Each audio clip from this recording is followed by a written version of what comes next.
રાજકોટની 76માંથી 35 હોસ્પિટલમાં પીએમજેએવાયની સેવા બંધ કરવામાં આવે છે। આયુષ્યમાન ભારત યોજનામાં લાંબા સમય સુધી રાજ્ય સરકારે પૈસા નહીં ચૂકવતા તબીબો કચવાટમાં મુકાયા છે। ત્યારે રાજકોટની ખ્યાતનામ હોસ્પિટલના કુલ 100 કરોડ ચૂકવવાના બાકી હોવાથી સેવાઓ બંધ કરવામાં આવે છે। હાલ પીએમજેએવાય સેવા બંધ કરી દેતા આગામી દિવસોમાં દર્દીઓને હેરાનગતિનો સામનો કરવો પડી શકે છે।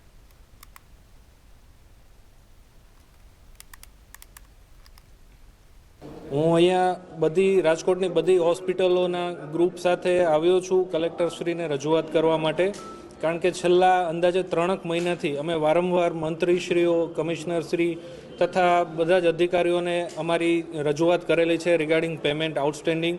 પણ એમ કહીએ કે અંદાજે 150 કરોડથી પણ વધારે પેમેન્ટ છેલ્લા 1.5 વર્ષથી બાકી છે। જે રીતના એમઓયુ થયેલા છે ગવર્મેન્ટ સાથે કે ઇન્સ્યોરન્સ કંપની સાથે, એમાં એ લોકોએ પોતે રાઇટિંગમાં એવું સ્પષ્ટ આપેલું છે કે જો 15 દિવસમાં પેમેન્ટ ના મળે તો એ લોકો વ્યાજ ચૂકવવા માટે પણ રેડી છે, પણ વ્યાજ તો સાઈડમાં રહ્યું। અહીંયા તો જે મહેનત કરેલી છે, ઓલરેડી સર્વિસ આપેલી છે, એનું પેમેન્ટ પણ અમને સમયસર નથી ચૂકવવામાં આવતું।